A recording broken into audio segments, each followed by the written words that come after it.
Happy anniversary, buddy. How you doing? Jeff Hawkins, Paul Fontaine. It's the Dynamite show, and it's our second anniversary show.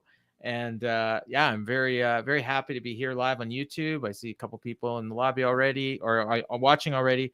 We're going to have some special guests that'll be joining us throughout the show. I don't want to say who because maybe some people won't show up, but Jeff, it's been 2 years. You haven't been on the show the whole 2 years, but no. When did you start? It was like October of the first year, around that time, right?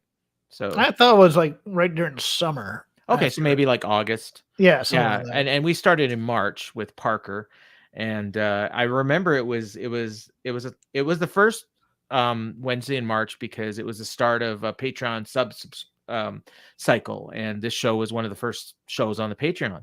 So we decided, yeah, we'll do it at the beginning of the month, and then that way everyone gets some money's worth. So at that time, Parker hosted, and I was in your chair, and now we're flipping it. So yeah, so we'll have some memories, and we're going to talk the Go Home show for Evolution. We'll talk a bit about, well, we might as well right now before. Was the show more upbeat when Parker was on? You know what? It was different.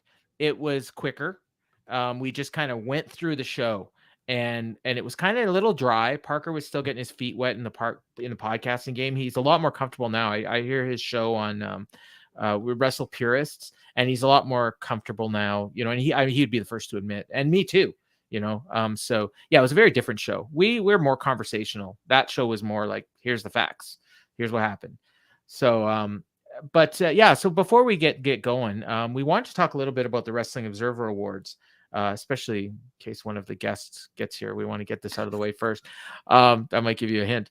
I coined it the AEW ON Awards. Yes. I mean, it was very much reflective of the readership of the Wrestling Observer. That's it. And it's not a bad thing. I think a lot of the subscribers that newsletter has gotten over the last 5 years have been fans of New Japan and AEW, and it's reflected in the voting and the feedback for the shows. Revolution will have 5 times as many people sending in feedback than WrestleMania. Like, yes, you know, which yeah, I mean, I take it with a grain of salt. Exactly, I like to compare it to like the SAG Awards, who always want to be as good as the Oscars, and they're not. But it's still fun to participate. I'm a SAG voter, so you know, it's like, oh, I'm really a part of the industry, you know, that kind of thing. I took interest. I still, even though the AEW fan base is what it is, I still can't get over the Booker Award. Okay, because I think Tony Khan is a great promoter. Right. I think the booking is the week to week stuff, and I think that's his weakest part of his game. I do. True. Yeah. So I voted for Sean Shelby and Nick Maynard, so I copped out because I think they were the best bookers. They put on great shows every week. The UFC is doing incredible. They didn't have an unsold ticket for the last Sean Shelby 3 years. Still part of the UFC? Yeah. Yeah. Oh, Sean Shelby and Nick Maynard, they split the booking duties between the weight classes. So that was easy for me. But if I was going in wrestling, I'd have had a really hard choice between Tony Khan, Paul Levesque, and Rossi Ogawa. And the reason being is I'm not familiar enough with Stardom to make an educated opinion. So I would have had to do a lot of research. And with I think Tony and Paul Levesque are a dead heat because one of them was great for half a year and the other one was great for half a year. You know, or not great, but better than anyone else. I get that. Definitely not great. Neither one of them. You know, there's definitely a lot of WWE hate amongst the observers. Worst promotion. That was the one that got me. Yeah. I mean, worst weekly TV show? Are you telling me? Well, whatever. That's opinion. If you don't like Raw, you don't like Raw. Yeah, it's 3 hours. True. That's a non-starter. NWA is right there. So sure, but if you're not watching it, you can't vote worst show for a show you're not watching. Yeah. Although I strongly suspect most of the people that voted Raw worst show don't watch the show. Yeah, I would agree. Yeah, and same thing with NXT. I think it finished second. They're sending a message, which you're just exactly, like, okay. Yeah. And meanwall, like I saw 15 people voted NXT as best show. I'll go cry in my money. That's what exactly. Yeah. I mean, who cares? But I mean, overall, I think they pretty much got it right. I mean, Moxley and Roman was a coin flip. I think. Yeah. I'm fine with it. Yeah, I mean, I think a different readership. I still think the Bloodline is one of the better stories that's been told in a few years. So it's Absolutely. the things that always when Yeah. I'm thinking booking and stuff like that. And look, that was a dead story that had to be resurrected. It was resurrected by Sami Zayn. And I mean, the best storyline in AEW was probably CM Punk and MJF, Definitely. but because of what happened at Brawl Out, I think a lot of people that would have voted for that didn't because they were mad at CM Punk. Well, yeah, and really the best. I mean, it got best feud, but the best Yeah, story wasn't even told by anybody on television. It was told on right. YouTube between the Briscoes and FTR. So, Absolutely. Yeah. I mean, and there were some other good ones. There was some good stuff in AEW this year for sure. I oh mean, yeah, the best I show. am not downplaying AEW. No, they had consistently week to week the best TV show. Yeah, Yeah, and I watched them all, or most of them, all the big ones. And I mean, we'll crap on Dynamite because that's our job. yo And crap on Dynamite. I kind of liked it for the most part. There are some problems, but I liked it no, mostly. well, no, I mean overall in Oh, you general. mean Yeah, you mean yeah. I'm not. in Yeah, the world, the yes, collective crapping on yeah. I mean, if we're Dynamite talking tonight, yeah. I mean, we'll get to the show. We'll when get we to the get show. granular and we start Yeah. nitpicking. Yeah. Would you watch anything else you want to say about the awards? No, I Okay. scrolled through the two darks. I did not have time for Rampage this week, even though I saw the clip of the I saw clips of Aussie Open and the Bucks. That wasn't bad. It's not bad, but uh, maybe it's me. And I brought this up to you before the show. AEW does guest stars terribly, horribly. They Yeah, don't and hype when you them up as coming in this week. Aussie Open yeah, they throw them in a battle royal, get them. And then this week's battle royal was the same battle royal as last week with most of the same competitors. we got a special guest, and he probably feels the same way. Antonio the Promise Thomas joining us Hello. via phone, no video. How you doing, buddy? I'm doing good, man. Can you hear me? Yeah, Oh, yeah. yeah, we hear you Loud great. and So we're just talking about how AEW presents special guests, and Jeff's not a fan. And we're talking like wrestlers that nobody's ever seen before that Well, just I'll put come my in. camera on. Oh, Hold on. there he is. You can... You're a Yeah, handsome yeah. man. I'm Thomas. downstairs because my son's Oh, yeah. sleeping. I got- assume you didn't watch Dynamite tonight, but we haven't started talking about the show yet. But what do no. you think? You've got your thoughts on Dynamite. Like we chat, and I know you get certain things you want to keep to yourself, but when they bring in a special act like an Aussie Open, for instance, like what do you think of the way they're presented? And if you didn't see Aussie, maybe like another act, that you've thought of, Tom. I honestly I haven't watched AEW in so long. Okay, So fair enough. Let's drop this. I- Let's drop this then. We just talked about the awards. Did you check out the Observer Awards? I heard them covered in another podcast. So what does WWE wasn't? I like what you said. What did you say? It's the AEWON award. Yeah, we covered that. Yeah. Okay, you know what? Let's just shoot the shit. Me and you, we've done a few shows together. Yeah. I came on your show. You came on my Grandpa Des show. You're one of my first guests, and Yeah. and we've been doing this show for 2 years now, the Dynamite show. And, Yeah. never had you on here because I know you don't watch, but we used to text back and forth when we were watching Dark all the time. Oh yeah. Yeah. No, I used to watch all the time. I used to look forward to Wednesdays. I mean, I'm coaching at the Beyond Wrestling School. Yeah, I heard that. You're killing it. Ken Doan and I are doing Tuesdays and Wednesdays. So I don't really get to watch. And is Ken working for WWE now too? Yeah, he's a producer. Yeah. Nice. Good for him. Yeah. Don't mind me. I'm just in my basement. No. It's cool. Hey, it's a lot. I want a basement. You got how old's Shooter Jack now? Like 18 months? He is. Exactly. Good. Bingo. Good for you. He turned 18 months yesterday. Nice. So he's rolling with him yet? We do a little knuckle lock. You can do an arm bar. Yeah, he's very active. So takes after his dad. And absolutely. And his mom. Yeah. Yeah. Have you met Jeff? A question about you. Well, I've actually gone to see UFCs with Tom. I've seen next to me telling bad jokes at times. As a teacher and as a coach, because I coach something different out here, and I always compare it to when I was coming up as a performer and stuff like that. What do you find in terms of the students of today, what they're missing or what they lacked from when you were in training to become a professional wrestler in terms of a generational gap type of thing? Well, that's a great question. I'm not one of those guys that was like, oh, in my time, Okay. it was better. I think Because I lasted 2 days in pro wrestling training because I had one of those guys. It was just like, I'm going to rip your arm out of your socket and then we take don't your do that. $500. We're starting our third month, and we just started introducing bumps last week. So, it's a different time. I mean, it's a nurturing environment. Like, you got to work hard. Like, you're training to be a pro athlete.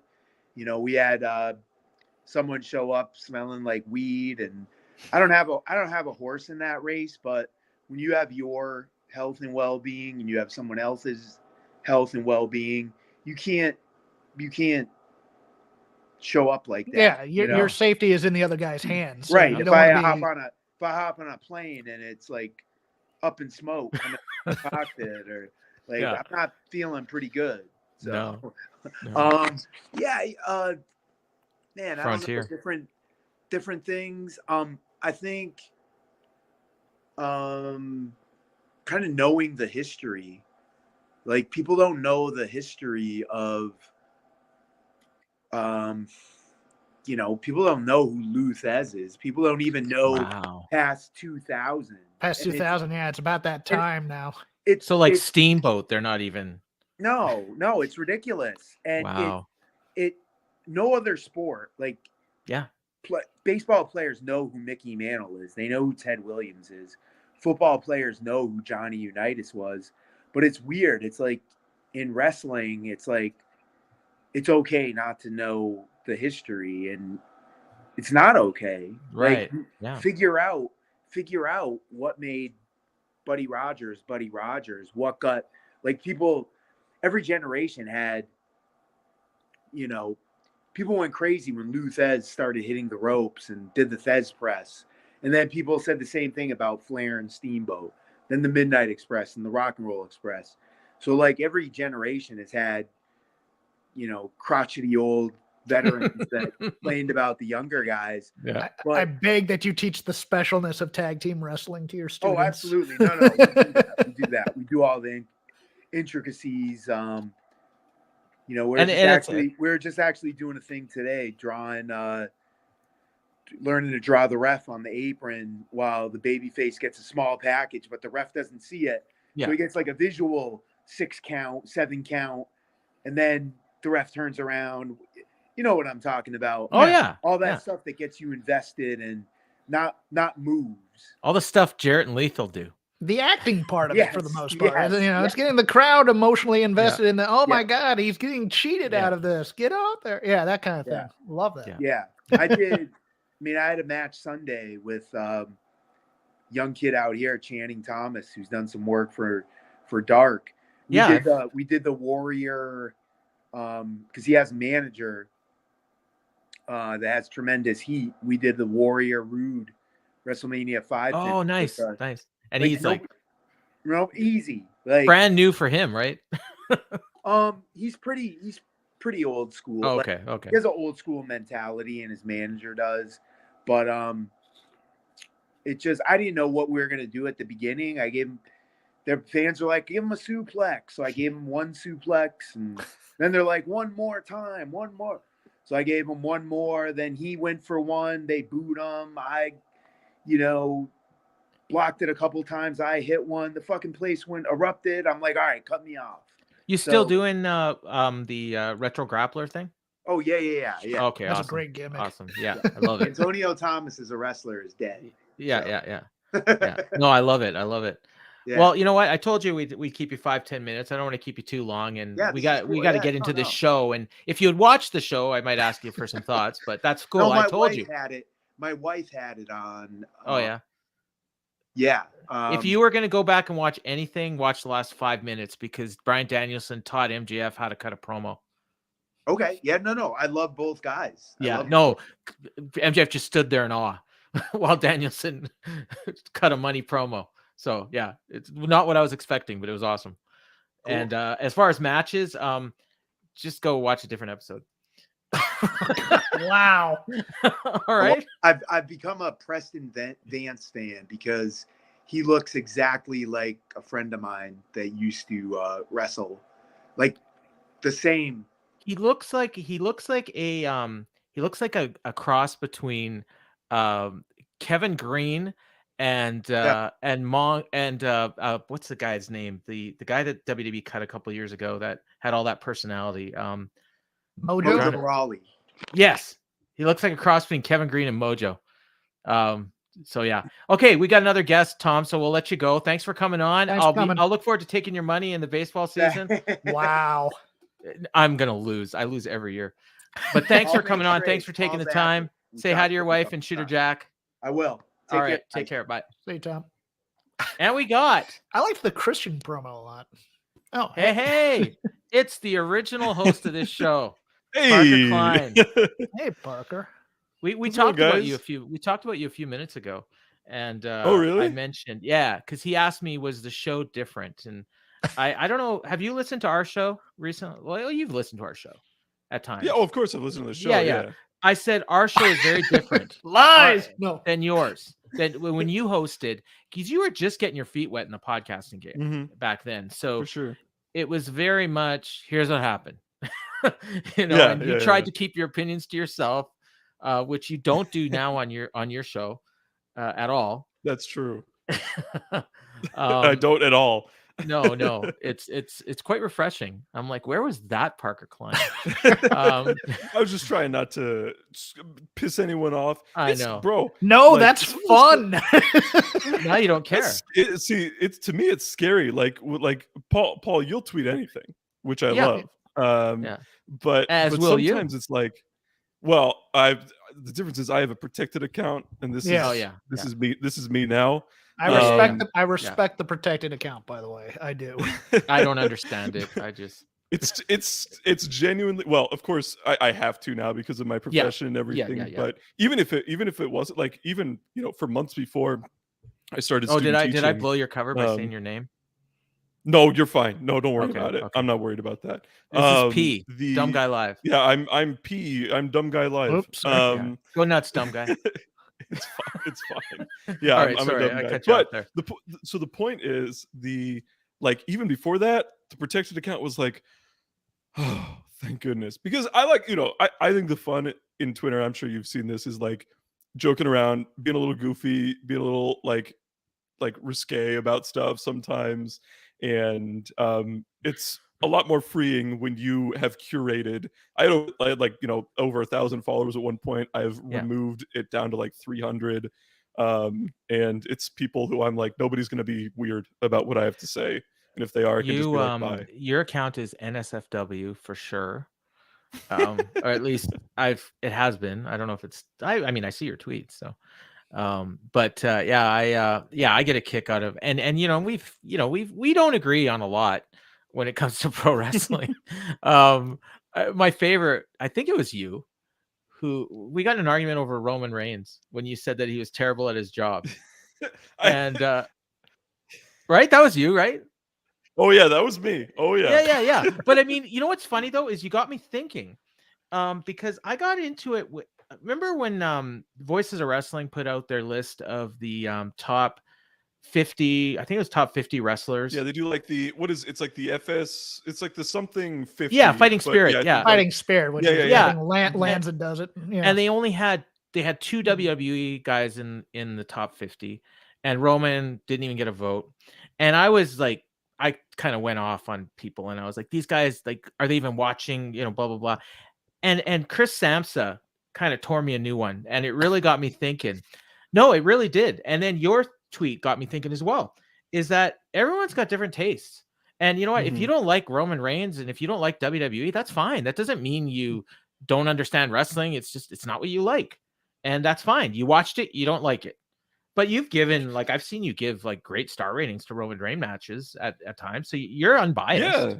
Yeah. In Yeah, my if- old if age, I think in my old something's age, good, I I've think become it's a good. like what you like guy. And Exactly. I love that. Yeah. For And sure. just because I think that, I thought he was one of the best wrestlers in the industry last year, you Mhm. didn't. I mean, that's our opinion.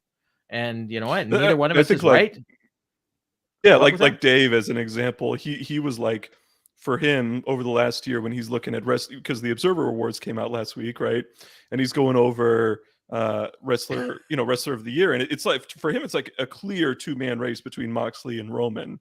Right. And for me, obviously a fan, I don't watch WWE TV usually. Like if there's like a particularly a match that gets like a lot of buzz, I'll watch it. But I do watch every pay-per-view, so I see just about every Roman Reigns match. And so for me, it's just like, I don't know, it's just kind of the same always for me. But at the same time, I completely get that he's insanely popular in the Bloodline story. I will say, weirdly enough, the rare moments where, like, I'm trying to think of what it was. In like 6 weeks ago, there was it like the Bang Bros, the Banger Yes. Bros We against the had fun with against that. the Usos in a tag title match or something, and they kept cutting backstage to Yeah, Roman, when Sammy had an Sammy, orgasm and over the Paul. popcorn. The popcorn, yeah.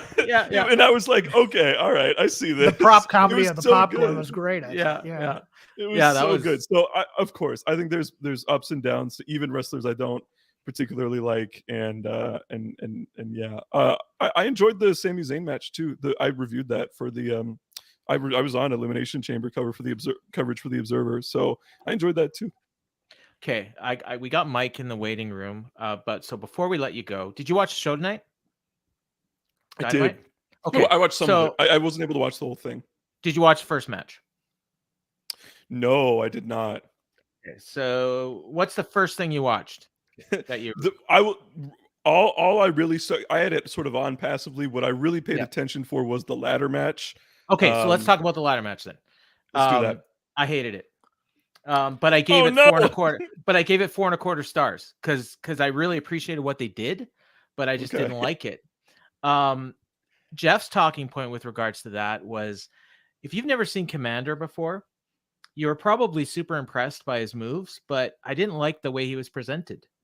Not getting an entrance, and the match starts and he's just there. Like, if you didn't know who he was, oh, he must be the guy in the mask. You know what I mean? Like, so what did you think about that? Or does that not matter to you? So I think it probably matters a little bit less to me than what you're saying, but I also, so I'm like a huge Lucha Libre fan. I maintain that Lucha is like my favorite style of wrestling, and I've really enjoyed. Commander was like a no name probably 18 months ago. Like I've nobody never knew heard his who he name was. before last week. Yeah. And he started showing up on AAA shows, and then he was getting some US indie dates and stuff. So I've been a fan because I've known his athletic capabilities. And I actually know, interestingly enough, this is a personal thing, but I'm friends with the guy who performed and wrote his new theme music for AEW, which we did not get to hear on the show. So that was kind of disappointing. I'm like, on one hand, I love the fact that he's on the show because it's Commander, and I follow Lucha Libre closely. I've enjoyed his growth and everything like that, and how he's had this meteoric rise. But at the same time, it's like, yeah, if I was looking at it from a business objective stance, like if I was running or booking the show, I would have absolutely made sure he got one of the featured entrances for this thing. So yeah, especially since it was the first time a lot of people had seen him. Okay, so what give us your 30-second review of that ladder match, if you can. I thought it was great. Okay. I can. I just thought it was fantastic. I thought the train wreck, car crash spots all over the place, guys working their tails off, doing all these different crazy things. I loved the Andretti Guevara stuff. I loved that they were able to sort of take out Kingston and Ortiz and it's not super chaotic with 8 men, and 6 I think is a better number. And I just thought it was super entertaining from start to finish, and I love Hobbs as a winner as well. So I thought it was great. Why were Kingston and Ortiz even in it? To leave real quick. Did you see the promo on social quit. media? Yeah, he quit AEW. Yeah, he quits. Yeah, so I guess he's going to ROH. So, yeah, but other than that, and I thought Takeshita really shone a lot. Like, I was shocked that the fans were into Takeshita winning when they thought he was going to win, because I figured they'd just only care about Hobbs. But when Takeshita was going for it, like they were into it. And I think if he would have won, they'd have been okay with it. But Hobbs had to win. I want fewer of these matches because the amount of train wrecking is starting to dull on me in terms of the risk to reward for the mid-card title type of thing.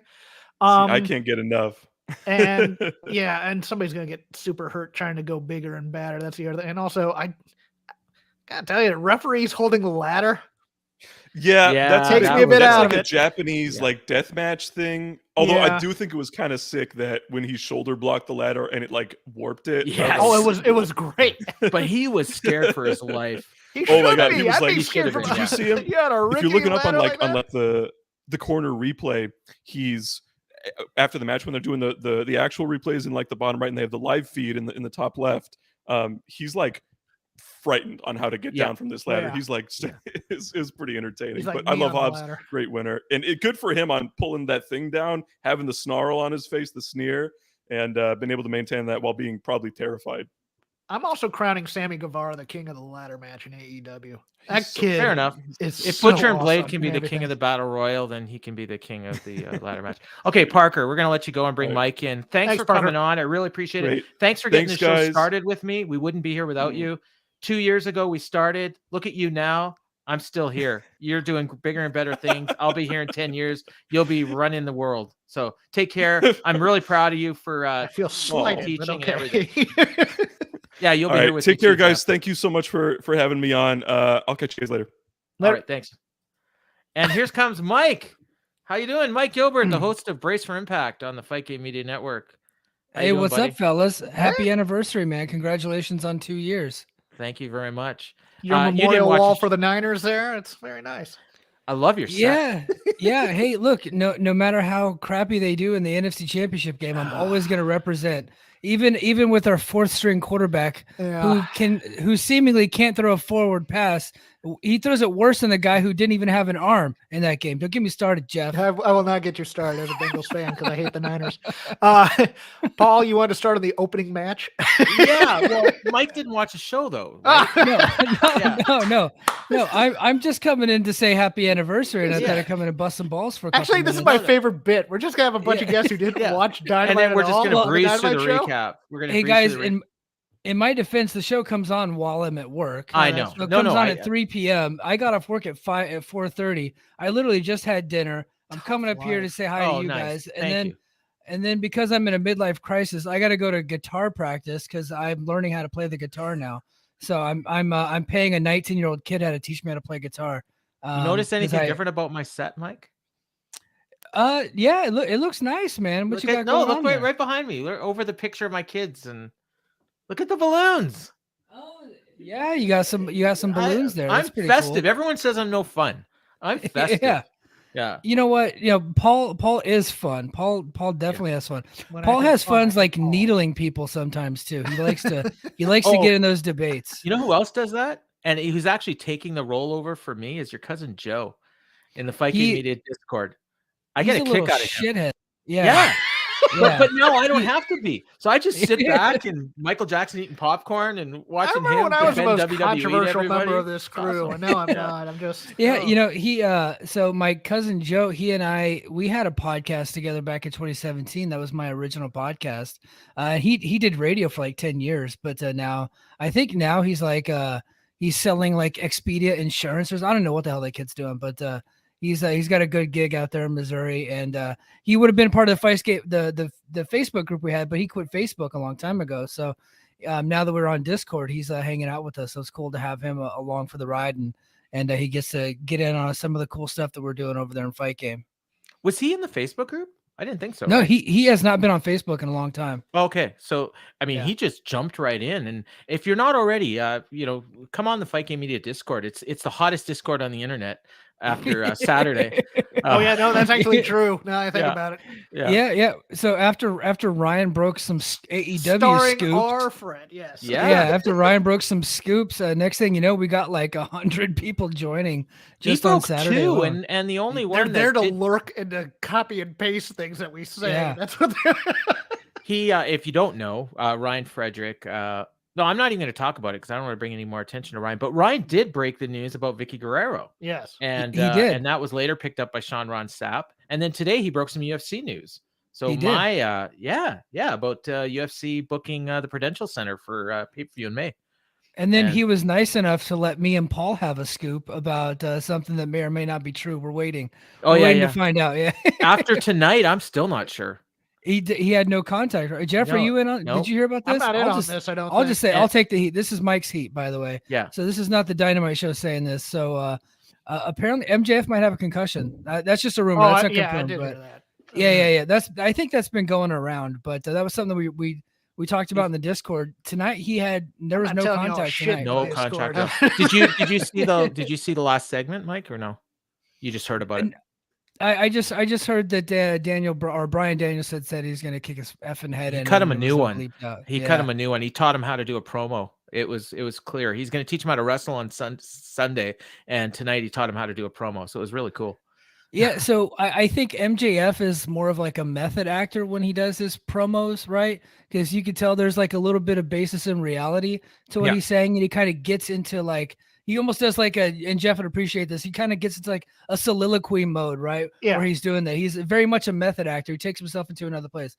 Brian Danielson is very much a pro wrestler that cuts promos, while MJF is kind of like an actor. You know what I mean? Yeah, and they're still very good. They're is just more different. real. It's more visceral. It's more connected to reality and his reality than MJF's. MJF's kind of playing a character. I can't wait to hear what you have to say about Danielson's promo, Mike, because it was beautiful.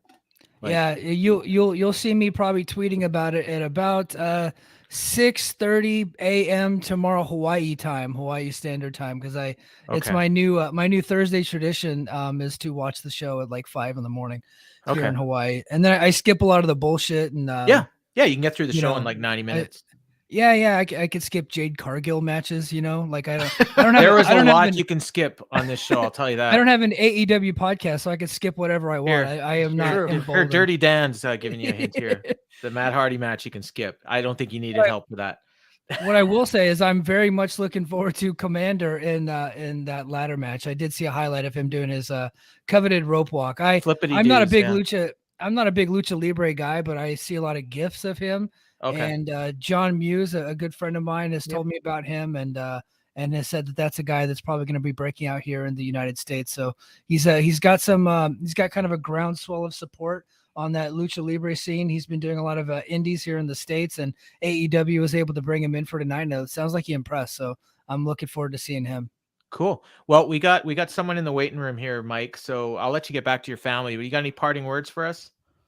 No, I just wanted to say congratulations. You guys have done a terrific job. My favorite Dynamite recap every week. I'm sorry I don't get to tell you guys enough of that. Thank you, man. But every once in a while, I'll shoot you guys a DM about how sometimes you guys will crack me up. Like creepy Uncle Paul will make Jeff really uncomfortable, and it makes me so happy. But I just remember one day I was going on a jog listening to you guys' show, and I damn near tripped over a curb laughing my ass off with you guys. So that's what we're here for, man. It's always funny when they make me uncomfortable. My co-hosts always. Yeah, well, but thank you for the 2 years of entertainment. You guys do tremendous work, and thank you for the Impact show, hottest show on this network. If I do say so myself, JD a lot. Yeah. When I get a chance to listen, I'm always entertained, and even when you do your solo shows. So, So thanks for coming on, Mike. I'll let you go, and we got another guest waiting in the lobby. So, thanks a lot, and we'll talk to you. Take care. You bet. I liked the Christian promo. We'll get into that. Sam, will we? Because we're gonna have guests all night. I know, but Sam, Sam? This is Sam from the Power Bombshells on this very network. You know what this is? This is the night of guests holding their microphone. That's what. Yeah. I always have to hold my microphone because my stand so does I have to hold it. P. Did you watch Dynamite tonight? I did. Okay, well then let's talk about the Christian promo.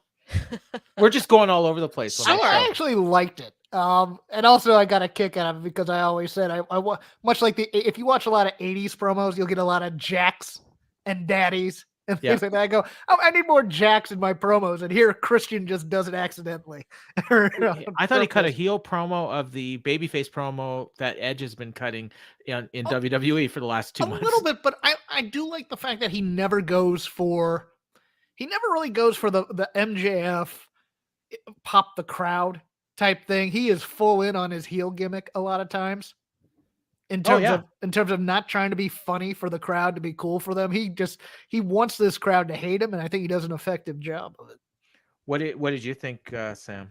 I thought it was I enjoyed it. I love Christian. I think he's great, and I think this storyline has run its course. Yes, and I'm ready for it to end. I wasn't Can we talk about the Jack part of the promo? Yeah, I did like the Jack part of the promo, but then they I thought it was interesting when he was like talking about like you knew people who just do everything for video games and basically hate just everything about the ladder match is basically what he hates. But my sister was like, I wonder if that's a shot at the Undertaker, because the Undertaker is very much you kids today type of thing. And she's like, so I wonder if that was kind of like a play on that, and which it could have been. I mean, I thought the promo was fine. I'm very over this feud, so I mean, I love them both. I think they're great, but I think Jack Perry needs to be away from Christian, and I think it seemed like that's where they were going when he had surgery, or when Christian left to have surgery, and then they just didn't do anything. I was hoping Jack Perry was burying the Jungle Boy gimmick. That's what I said was too. so desperate for that. I was That's like, what I thought tell me he's doing. Burying that crap. Maybe Christian's going the other way, and he was burying Christian, and he's going to go back to WWE. The headstone said Christian Cage on it. Yeah. Right. So Christian Cage is dying. Unless they're doing a cinematic match, which gosh, they're going to do Undertaker and AJ. Did they officially announce the match? I don't remember them saying it. We didn't get an Excalibur rundown. I'm sure it's coming. Okay, they've only announced 7 matches for this. It's definitely coming, but maybe it's not on Revolution. All you Wrestling Observer, unless it's voters, on 0 Hour. All you Wrestling Observer voters hate WWE. But half of these guys in this company want to do stuff that they saw on WWE, and that's what I thought with this Jack part of the promo, where I'm just like, it's lore, and of course the House of Black shtick, which I'm done with it. But I didn't really see much difference between that Jack Perry video and the Bray Wyatt video from Raw. Like, you mean I missed that video? So wait, is this the one from last week, the Bray video from last week, or is this something separate? Kind of combination of both. Like the Bray video from this week, he was doing the workout. Well, yeah, but I mean, it was like just scattered, like back and forth and jumping, and like that's what I mean. Like not the actual content of the video, but just the way they were done. But kind of the one tonight kind of looked like, especially that thing, like it looked like a 5-year-old wrote that, made that casket and put it in the thing. Like it looked kind of cheap. Our props department was working on the quick, Paul. I'm sorry. Yeah, no, I know. Did you? Okay, so you watched the whole show, Sam? Yep. Okay, so we'll break down a couple of these segments before we get any more guests, because we haven't even really started the recap, and we've talked about a few things. But the opener for Pac's wacky title, it was Orange Cassidy and Big Bill. And I wasn't a huge fan of this match. Big Bill took like 80% of it. Yes, I love Big Bill. He's great. Fair enough. Push fair him. Enough. Yeah, I was gonna say, I remember that from when I was able to babysit Jeff a few weeks ago. Yeah. I loved him some Big Bill. Loved it. Yeah. I like the finish, like the sequence leading up to the finish. I liked Big Bill, like no selling a bunch of stuff all the way through. But this is the perfect Orange Cassidy match. How can you say Orange Cassidy is supposed to be an underdog baby face who people think is a slacker, and then he pulls it out when he's like. But we know that he's not. We've seen him wrestle well enough that it doesn't. He's not the underdog. I think hated veterans. I mean, I'm not a huge Big Bill fan, but I'm glad that he's good for him for getting the spot. They didn't give him an entrance though. No, a lot of that tonight. There was a lot of that, and I thought the match was fine. We all knew that Orange was going to retain, so I think that's just was like. Although he could have lost, especially given what they did later. Like, yeah. And so I did not. I don't like know if we should get to that point later, or if you want to talk about it now. Well, we could, because I mean we're going to be all over the place here. I hated the casino tag team thing. Like, Yes. absolutely not. The match just- itself was bad, but the finish, like, what? Yeah, my sister and I were talking about this too because we were like, well, why didn't they just have best friends win this spot? So the only thing is Chucky T really hurt, and that's why they went after the Oh. knee last week to make that the injury. But I mean, they could have put literally anybody. And I say that as a huge Orange Cassidy fan. I love Danhausen, but that could have been anybody else. And like another thing I didn't like about this was it was a lot of the teams that were in last week's match, and I was like, Yes. your tag team division is deep. Like, I mean, for me personally, like I would have loved to see Workhorsemen in this match just because they don't get on TV anymore. And they're obviously probably going to the ROH side of things. But like, and I'm glad, like I like Aussie Open. I love them. I was glad to see them get in there before they head over to the New Japan Cup and stuff like that. But yeah, I didn't know where. I thought maybe they were going to have Butcher and Blade win it, which I think would have been fine. I mean, they're a Fine, team that yeah. they don't really, they're a team that they don't really push. And now we kind of have a made up team. I mean, they are. I mean, obviously they're in the same faction and all that, but they're Even not the Dark tag Order, team. you know, they I could've- thought that's where I would have gone if it wasn't going to be like Butcher and Blade. Then Dark Order would have been, especially because of the stuff with Evoluno last week. Yeah. You've got the Hangman match, just that whole story. They could have worked it in. There's too much comedy in this 4-way. Well, so when we had the first 5 teams in there, I looked at teams 2 through 5, and I thought, you know what? That 4-way at the pay-per-view would be a whole lot better if it was these 4 teams Yeah. than the 4 teams we're going to get. It was, agree. we had LFI, you know, Preston Vance and 10. We had the Lucha Bros. We had Aussie Open, and who was the other one? Freaking Bulletproof Combat Club, the BCC. I Yeah. always say Bulletproof Combat Club.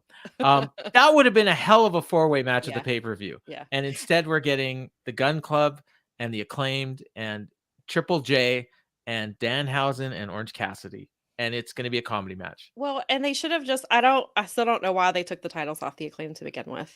I mean, No. especially if they were gonna and putting it on the Gun Club when they don't have any momentum behind them. They've kind of moved them to the side, and I guess it was to kind of lead into the possibility of FTR coming back, and then they can kind of do that story. But unless FTR shows up on Sunday, that doesn't appear to be what they're doing. So are they going to put the titles right back on the Acclaimed? Because I think putting it on Jeff Jarrett and Jay Lethal is not a smart idea, but I mean, it's What not do the I know? worst. It's better than the Gun. I want that so bad. I don't know, think- for it's not for me personally, but it would be I'll better tell than you, the a Guns. better choice for this 4th team for me would have been even the Dustin Keith Lee team. Right. Yeah. I would have been fine with that. Naturally they're the- Limitless. Naturally Limitless. We're not ever using that stupid name though. It's better than Swerving Our I Glory. wanted to call them the grizzled old veterans, but they wouldn't. I'm gonna call him Dusty. What was that? That was a terrible promo, is what it was. I mean, Oh my It's like gosh. they're like, here, can you cut this promo real quick? Yeah. Dustin should have cut them off and go, look, man. Dustin cut a great promo. I've And cut Dustin, promos in North Dustin Carolina. can cut a Let's cut promo, but those. I don't know what Yeah. this one was. It was just Keith very. Lee and what did Scott Young, the preacher Keith Lee? Yeah. So the Orange Cassidy retained his belt, and then we got so we got one of the best things on the show, maybe the best thing on the show. And Sam, I'm glad you're here because I'm sure you loved it. The Moxley promo. I love the Moxley promo. I The did. bleeding after his match at the end of last week, and literally, like, it's on the floor. They focus on the floor. There's pools of blood on the floor that fell from his face, and he basically just cut this impassioned promo. He says, "This tastes like victory. It tastes like life. I'm a sick man. I do this because I like it. Not something to be proud of or aspire to. I live for this shit. Not the kind of guy you want to meet down a dark alley. Who's going to come out, Hangman? Just remember, you wanted this. I tried to leave it alone. I beat you once and sent you to the hospital. I didn't get credit. People said it was a fluke. You got flowers and awards for doing the same thing to me." He said, this time I'm going to leave no doubt. You're a great wrestler. You're even a great man, but you're not an animal like I am. There's only room for one animal in this company, one animal in this ecosystem. I'll die to protect what's mine. Oh my God. And I didn't do it justice. This was great. And the only blood we saw on the show. So I'm fine with like one blood, you know? I think. Thank God it wasn't a woman, I guess. No, I don't No, care. not you. I meant just in No, because you know what? viewer, not directed at you. Did Just you in see the general. Emmy Sakura Billy Starks match? I on did. Right, and Emmy Billy bled, Starks has made 2 women bleed, but because it happened on YouTube, nobody cares about it. but I loved it, and I put it over on the show. Yeah. So so No, those did I. were great. No, Yeah. Billy has looked incredible. And Emmy, I've been saying this the last couple weeks on over on my show, is that Emmy, I think, is the unsung hero of the women's division. I love, like, I've always been a fan of hers, but like the more I see her, and then like I saw her in DPW. I was my first DPW show in November. She was there, and I was like, "Where the hell has this Emmy been?" Like, did you guys see her match this week on Elevation? Yes. Do you hear the reaction she's getting now? Like, Because she's a over. killer.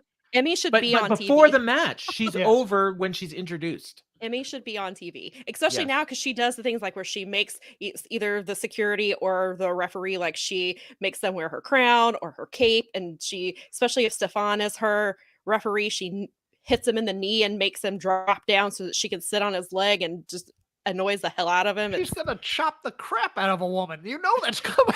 Yeah, I love her. There's no reason for her not to be on TV. Yeah, no, it's especially awesome. after what we saw her do on Rampage. There's no reason for her not to be. Thing. Yeah. Do you have anything you want to add about the Moxley promo, Jeff? This is his favorite promo he's done, and I've hated a lot of his promos actually in AEW. I think he does a little bit too rambly, wacky stuff. Doesn't get to the point sometimes. My only thing is, and it has nothing to do with the promo itself, but the promos all night. Somebody in AEW needs to work on sound mixing or getting a boom mic or something on this, because I mean, these things aren't well mic'd. The ones that they're doing live, they can be pre-taped and you can fix the audio on them, as opposed to doing them live, like the Shivani with Britt and Jamie promo, which you couldn't even hear the first half of it.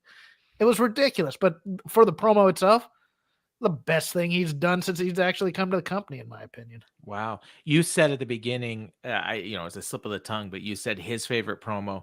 I think you meant your favorite promo of his, but you said his favorite. I'll bet you if you asked him, this was his favorite promo. Like, this was Moxley. This very old school. It was very ECW Pulp Fiction type of that kind from like mid-90s. Yeah, I feel like it encompassed everything that Moxley is. Like and I've talked about it before, like there's AEW Moxley, there's New Japan Moxley, and then there's Indie Moxley. And he looked like Indie Moxley there. Yes. Like he looks like that's how he's going to look at Bloodsport at the end of the month. This was Defy Moxley. Yeah, exactly. Against Tom Lawler.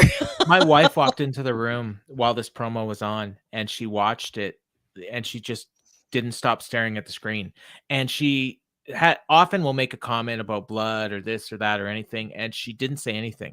So to me, that's a plus that she didn't criticize it. My one question though, at first I thought I saw when they showed him, I was like, man, he looks awesome. And then I was like, who is cleaning up all that blood? Well, like, because it's gonna stain those stairs. And Tony Khan will throw a couple hundred to the janitorial staff and we'll have the cleaner. Matt Hardy's father-in-law. What's his name? Senor Benjamin. Yeah, they got him on retainer. That's a pull. We got the announcement that House of Black and the Elite are official for the pay-per-view.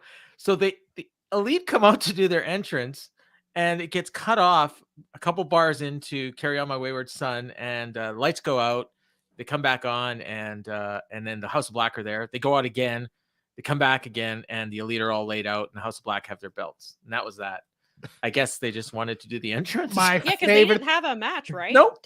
Okay, that's what I thought. Yeah, there was no match. So I guess. I don't know why they got the whole entrance, though. That was a little weird. It was weird. Yeah, one of my favorite Twitter bits is from Warren Hayes, who I worked with at Fightful, and he's now a columnist at Voices. Every time the lights go out, he goes, Sabu? It's that he quote tweets and goes, not Sabu. Oh, that's awesome. Well, one of these days. Yeah. We got a Samoa Joe entrance. I wrote down I didn't understand why he was there. And then I realized that it was because they were doing the ladder match. So we talked about the ladder match before you came on. Parker gave his review of it. But since you're here, Sam, what did you think? I liked it. I don't think it was like the greatest thing, but I mean, it served its purpose. It got the spots, which I admittedly enjoy spot fests sometimes. And so I thought that I loved the Blue Thunder Bomb from Takeshita off the ladder. That was definitely the match. I've seen Commander a few times on GCW. I've seen a ton of gifs of him. I agree with what you said. He should have got an entrance. I was not thrilled about that, especially because he is somebody that you're bringing him in to be in this type of a match. To be a big deal. Yeah, it should have been. And Commander is a big deal.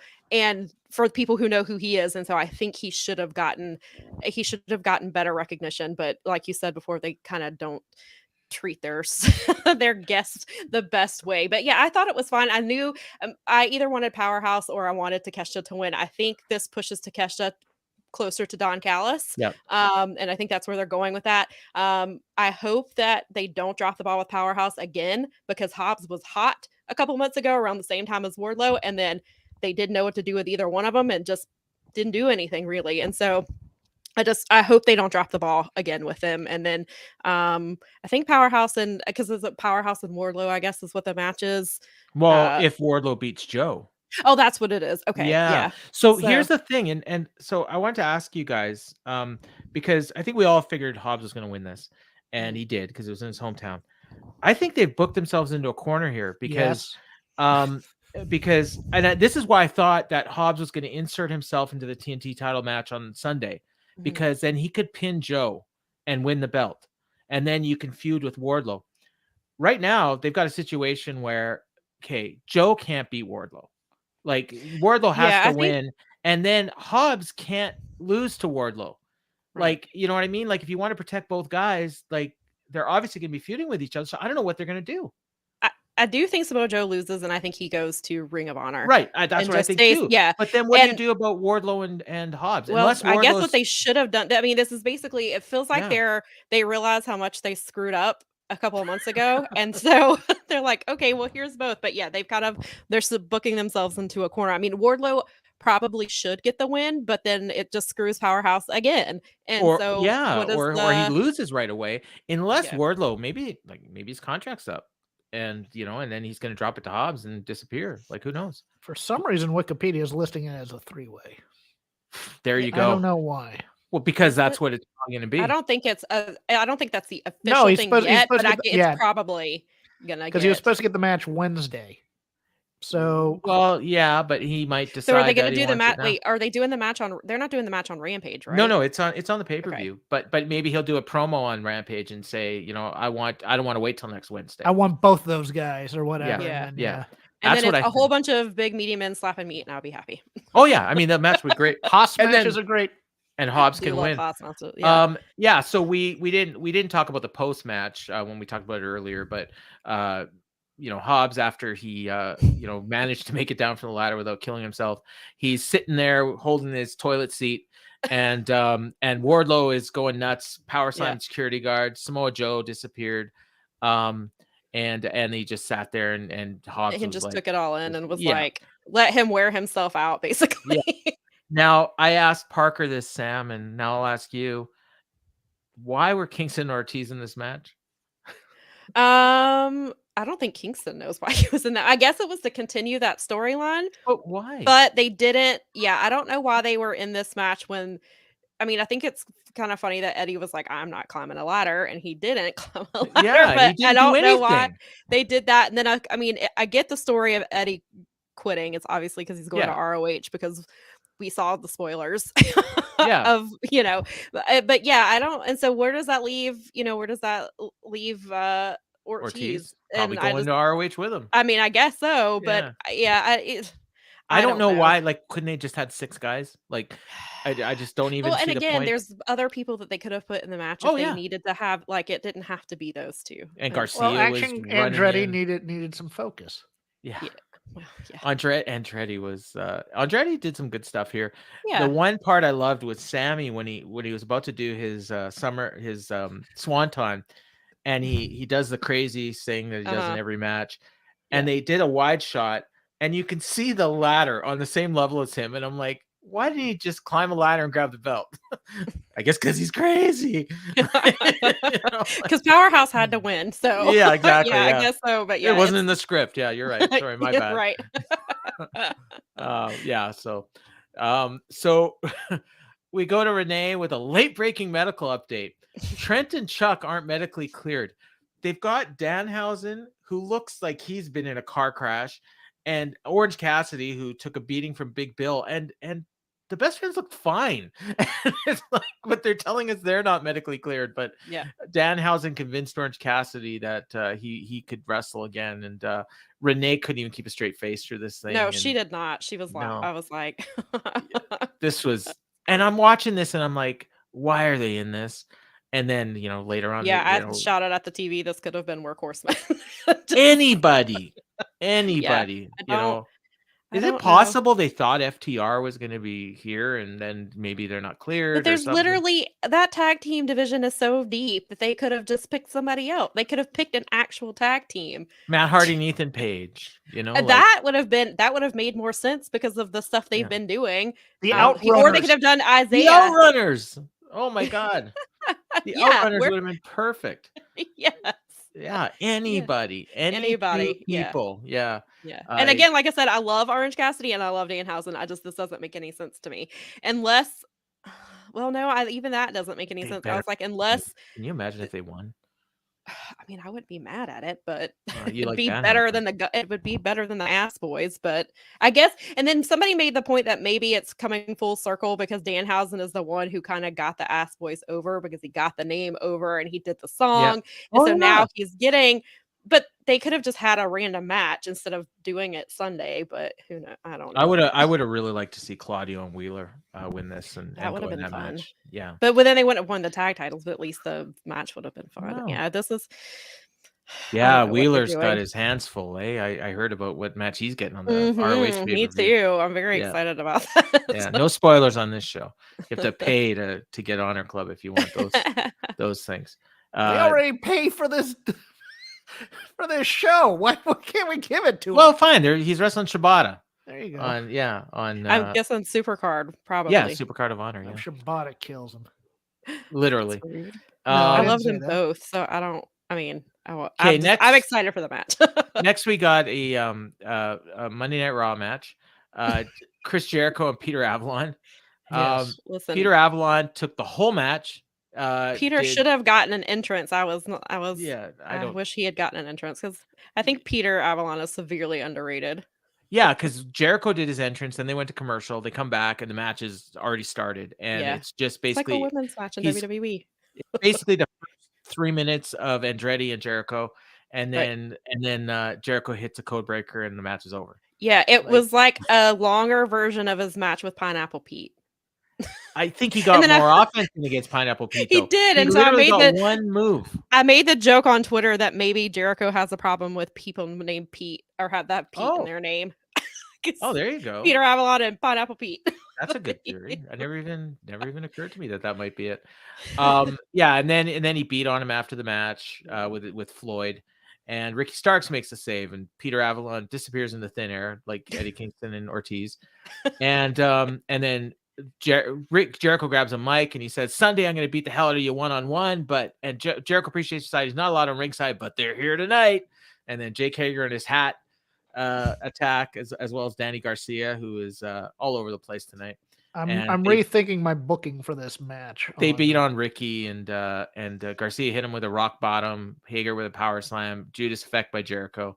And I assumed Starks is winning after this because Has it's to win. WWE booking. Yeah. He Yes, has to win. has after to because beating. the storyline doesn't make any damn sense. Like But- they should have. Go ahead. Who's going to cost Jericho the match? Action and Because I don't think he's Andretti? going to get it clean, is he? Andretti will do Andretti. something, Jeez. I Okay. guess. I Oh, guess. who's going to cost? Oh, right. Because we had originally thought Jericho was going to beat him when Andretti When turned. Andretti came in. Right.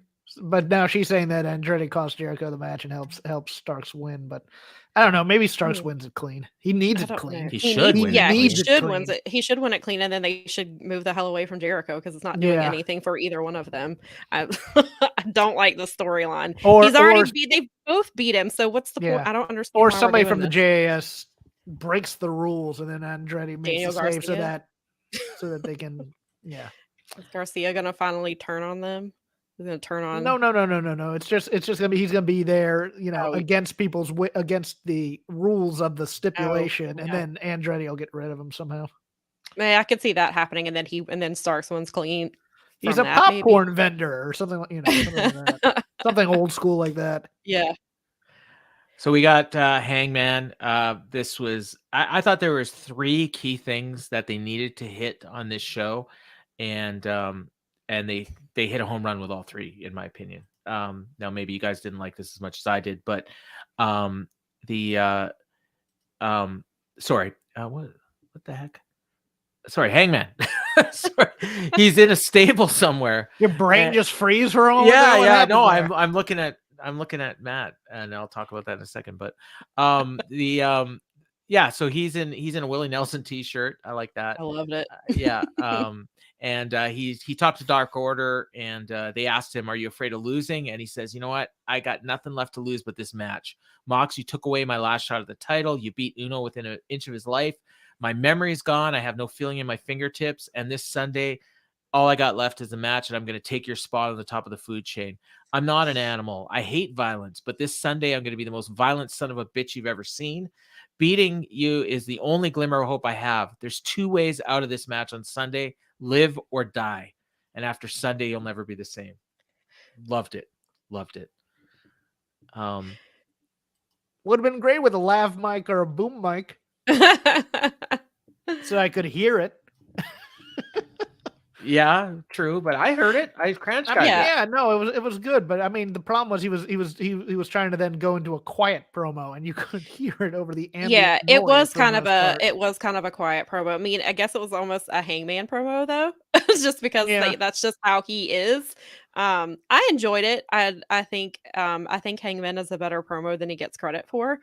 Just because he's not loud and he's not verbose, and that's just not who Hangman is. So he delivers it in a very Hangman type of way, I think. But I liked it. I can't really figure out where they're going with this, just because Hangman can't afford to lose to Moxley. But Hangman has been in a couple of Texas Death matches. He won both of them because he had 2 of them in his title run. And they were both really great matches. So he can obviously he's not quite John Moxley's level of violence, but he can get violent when he needs to. And so I think it'll be a better match than people think it'll be. But I'm a fan of both guys, and so I really wouldn't matter. It doesn't matter to me who wins. I just think Hangman needs this win here. I think Hangman has to win. Yeah, and because if not, I don't know. Jericho. Moxley can get his vacation, and he can disappear till the summer, and then when he comes back, nobody's even. Well, he'll be at the house show in March, we know, because he got pulled off of Scrapper Mania. So, but it's not gonna hurt him that he lost to Hangman. It wouldn't hurt him, and obviously, I think it would be huge especially because of obviously going back. Heated up. It might actually help because now he's vulnerable, and he's got something to fight for. Yep. So Matt asked a question, and I don't know, Sam, you're here. I guarantee you probably don't know the answer to this. I do not. Jeff May. Matt wants to know, can you explain the origin of the Des Walker handle? He's always meant to ask, but he never remembered to. So Des Walker is my username on F4W, and Grandpa Des, of course, is my alter ego on the Cup of Joe with Grandpa Des show, which is on hiatus right now, but it's coming back soon. So I used to play e-wrestling back in the late 90s, and I created a character that was based on The Rock, and he was a college football player, and his name was Desmond Walker. And so he was just like The Rock. He came in, he couldn't wrestle very well, but he had great personality, and eventually became a better wrestler, but he always cut great promos. And so then I shortened the Desmond to Des. And then just, when I started getting online and everyone wanted usernames, I just, for whatever reason, I had 3 that I would use. One was Jimmy Cougar, which was another e-wrestling character, Des Walker, and Ace Fontaine. So if I didn't really want to use my real name, it was Jimmy Cougar or Des Walker. And for whatever reason, Jimmy Cougar always seemed to be taken. So Des Walker was always available. So I used Des Walker on the F4W board. And then when I had my first grandkid 6 years ago, I changed my username to Grandpa Des. And I've been Grandpa Des ever since. But Des Walker still kicks around. So Des Walker is a good name. Yeah. Love it. And apparently there is a English football player named Des Walker, which Really? I had no idea about. So when I first went cool. to the F4W convention, and we all introduced ourselves by our board names. Jeff was Crap Game, and we call him Crappy, and then I was Des, and the guys from the UK thought I based my name on the English football player, and I had no idea he existed. And Right. yeah. People thought I took Crap Game because I was a gambler. I did. I took because of Don Rickles. So yeah. And then you've got the Charlie Brown avatar all the time, and That's so so great. yeah. So thanks for asking that, Matt, and now people know. All right, so we're waiting on some more guests, but I mean, Sam, you can leave whenever you want, or you can hang around as long as you want. Good. Okay, cool. However, Get out. I was gonna say, if you're tired of me, I can leave. No, but I mean, if someone else comes in, not that. Oh yeah, if someone comes in, so and I can leave. Not a Yeah, problem. but I'm happy to have you. If no one else comes, you can stay till the rest of the show. I am expecting a few more people, but Okay.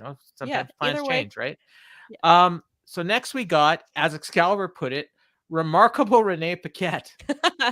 I don't know where that came from, but this is the Christian interview. Yeah, so we talked about this earlier, the Christian interview. There's not much to say. We got a weird Jack Perry promo, which basically it's an allegory. Ta-da! He it didn't was- kill the Jungle Boy character, but he's killing Christian. It Apparently. spooked Christian out to the point where he couldn't talk. But before he was spooked out, he just Does he think Luchasaurus was like hiding around the corner or something? Maybe. I don't know. I don't know where Luchasaurus is. Christian is my favorite English major grad student. That outfit screams grad student at an East Coast university all the way. Yeah. But there is no way him using grit was a coincidence.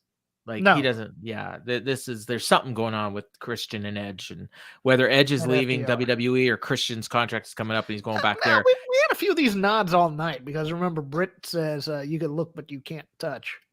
Oh, did she? Bella, Yeah. I Totally missed missed that. that. Okay. Yeah, well, she's probably just. There's trying to always skip- these little shout outs now on the show to the other people on the other show or something like that. So yeah. I used to love it when they did that back in the Monday Night Wars. When you get like Rock and Hoovy sending stuff back to each other, back and forth, and I don't think those were pleasantries. I think they were. I really don't think Rock liked Hugh. Oh, okay. Well, I guess I'm ripping off his gimmick. I'm a little too altruistic. Yes. So we did get the next thing was that promo that you just referenced, and we don't need. There's not much to say. Like it was basically just a way to kill 20 seconds. Same thing they say every week. Every week. Sure thing, Jack. Yeah, I don't know if it's sweeter to beat one bitch or two. That was the key line here. Like, can we come up with other words to use? Do we We're have just- to? That's everybody business. Do we have to use that? Where word? did we used to always hear people calling females that word? And it wasn't WWE. Oh, I was about to say WWE. No, I was it's gonna say TNA. WWE. This is Oh Jarrett. yeah. Yeah. TNA did that a lot too. Yeah. Yeah. Next we got Matt Hardy versus Hook. This is the match that Dan LeCue told us we could skip, and I wish Dan had told me that before I watched it. This was okay. If you had told me before this match happened that the fans were going to be cheering Matt Hardy and have no reaction to Hook, like I think couldn't. Matt I don't know Hardy what the hell they he's did. still over it. I mean, he gets pops every week on Dark. Like that music hits and people lose it every week. So Yeah. I guess I'm not that surprised, But but I'm that they're surprised not that into Hook Hook. didn't really get Right. a response. But No. I was also because I was working for SC Scoops tonight, so I was working on an article during this. So I wasn't paying like a whole really close. It was the first time we've had Hook get a long match in a while. It's been a while since he's gotten in. What was like 5 or 6 minutes? Maybe it was a little bit longer than that. He usually I think it has like was 3-minute matches, and he's got like a women's match on Dark, and he's out. His selling. What did you think, Jeff? Like I thought he looked kind of bad. I think it's the first time he's actually had to sell. Yeah. And doing that on national TV is kind of hard. No, you reminded me of in the selling was Action Andretti. Like kind a of little. It was a little indie-rific. yeah. You sell for a second and then you take a pause and then you get back up, type of a thing, as opposed to you let it linger and you really get into. And Matt Hardy was moving in slow motion because he's older than me, I think. Yeah, Matt didn't look good, but I do have a question about this match. And they really kind of glanced over it during the broadcast because God knows they couldn't get a camera angle for crap during the show neither. But it looked like Matt instantly tapped out. Yes. of Yeah. the thing and then smiled about it because he wanted that to happen. If he smiled, I missed it, but that would have been. They caught it for a second on the camera, Okay. I think, and then they cut. Is it because from of the Ethan Page? Yeah, stuff? yeah. I mean, it was totally. He's screwing with Stokely. Yeah, because he was screwing with Just screwing with Stoke. Stokely and Yeah. Ethan Yeah. Page. Yeah. Yeah. Okay. Yeah. Well, that makes. And then they that cut makes to sense. Stokely, and he was like doing the comical like The corner. Stewie Griffin. He reminded me of the Stewie Yeah. Griffin gif where Yeah. he's. I did rocking like back and forth. the removable cast though. Yeah. I took howled the at that, cast and I off. also howl at the dichotomy of the Bobby Seals cosplay with the Dwayne Wayne from A Different World. Oh my gosh! Yes, I love it. Yes. Love it. Stoker's great. Yeah, so I Matt really took- enjoy him. Matt took like 80% of the match. It wasn't quite Jericho Avalon, but it was close. And but Hook got on Red Rum at the end and got the win. And yeah, less said about that, the better. I don't know why that needs to be on the Go Home show.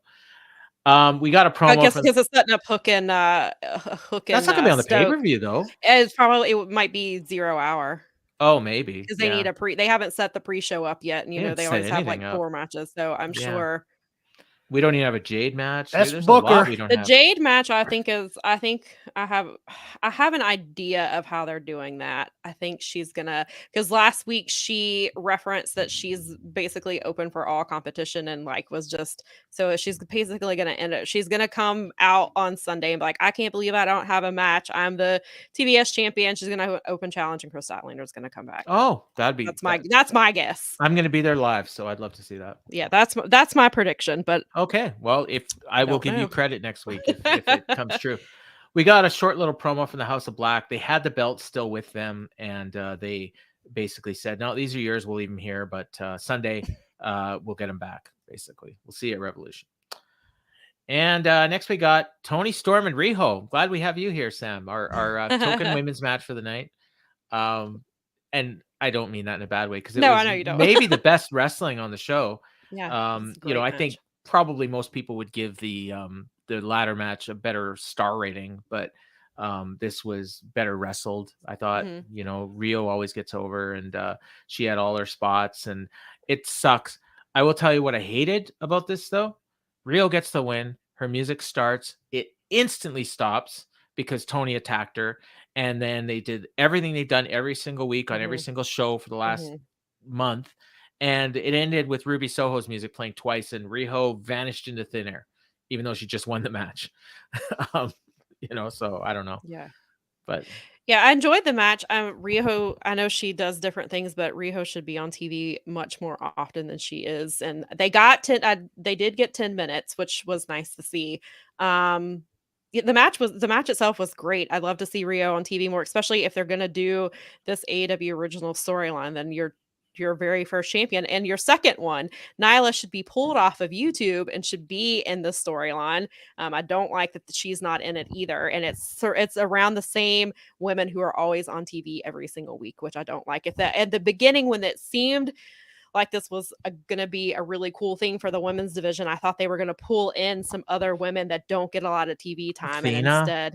Yeah, I mean, Athena's been killing it on. I mean, she's relegated to YouTube too. She's been her new character. I really enjoy this version of her character. Love it. Phenomenal. But they could be doing so much more. And it's just like you said, it's the same stuff every single weekend. It's fallen flat. Nobody is excited for a blood and guts match anymore. Like it's basically everybody's waiting for the storyline to end. Well, they haven't because built it's the going. blood and guts. Yeah. in there. No, maybe because they figured out, oh shit, we got a pay-per-view on. This isn't supposed to happen until May. We Right. gotta, And we then gotta I kill don't know some if time. like Mercedes not signing with them kind of changed things, but again, there's multiple women who are not being used who could be on there. It's just they handled it. Yeah, I didn't see it is kind of Bush League. I didn't like in the beginning. I hated the burial. I'm like, you work for this division. Like the AEW pays you. Why are you telling these women you've never done anything when Britt carried that division on her back and like these women killed like during the pandemic they built this company, they built that division, which is again why they should bring in Riho, they should bring in Nyla Rose, they should bring in Emmy, they should bring in or Diamante, like these women who've been there, who were there during the pandemic era, who were killing it every single week. Like they could have done all of that, and it just I don't know, maybe they should consult somebody like Maria who knows what the hell she's doing with a women's division.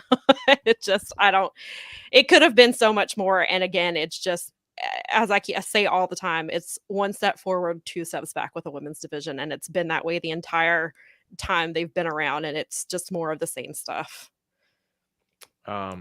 This is a great point too, and this is a total disconnect. What Matt says, that she's miscast as a Stardom veteran that hated her time in WWE, because that's not what we saw, So the fans, and it's not what she was doing the first year she was there, and then all of a sudden, just one day, they decided, oh, she's a heel now. Yeah, and I also don't like the thing with Ruby Soho, because they're like, we don't know where she stands. She literally said before that match, I found my home in AEW. Right. That's her answer right there. Why do you keep saying every single week, we don't know where Ruby stands? Well, she told you. Okay, so there is a logical explanation to this, and I think it's Ruby says, you know what, I'm not buying the bullshit of Britt and Jamie, that they're just all AEW. Like, you're here for yourselves. Right. And you're not about this company, and then that could end up flipping it around. But I could see that potential. Yeah, if they actually do that, but because they didn't actually turn babyface. They're just feuding with people that the fans don't like. That former baby faces. All right. So yeah, I didn't. So the end came when Britt distracted Tony after she had a clover leaf on Riho, and then Riho rolled her up and got a pin. So. And they had a big. I liked the match. I did too. I think we all did. No, but I haven't talked about it yet. Okay, well, you do it. I was gonna. And I'm not usually a Rio fan. I love Rio. There are Rio people and there are Yuka Sakazaki people. I am a Yuka Sakazaki person. I like them both. I know. I'm just making the Beatles. No, I get it. Thing. I really liked, and this is something that I hadn't really seen out of Rio in a while. Her reaction face when somebody gets a move on her, that kind of shocked but also staring a 1,000-yard stare at him type thing, was on point tonight at Tony, especially if you watch after that first hair pull and the look she gives Tony right after that.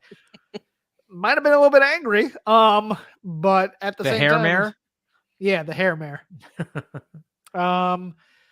That and also it's just I always laugh because one of the reasons why she worked with Hayter so much in matches was so that Hayter could do, when she dives off the top, Hayter likes throwing her legs out from under herself to make that dive look so much more devastating. I go, Tony ain't doing that. But I think they gelled well together. I really liked Tony in this match a lot. Yeah, I did. She was great as a heel, and I don't. She is. Yeah.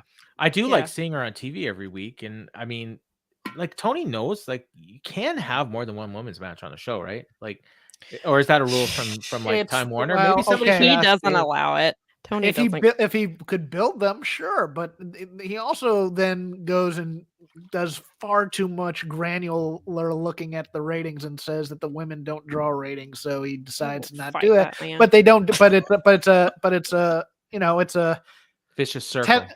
Vicious circle, Tesla loop, if you want. If you don't build the women's division well, nobody's going to want to watch the feuds. So I mean, there's some easy fixes for that, but he has to actually put in the effort. And I don't think there's the conversation, and I don't necessarily agree that he doesn't like women's wrestling. He gives them a lot of reasons to make it look like he doesn't, but he just won't. He's bad at builds.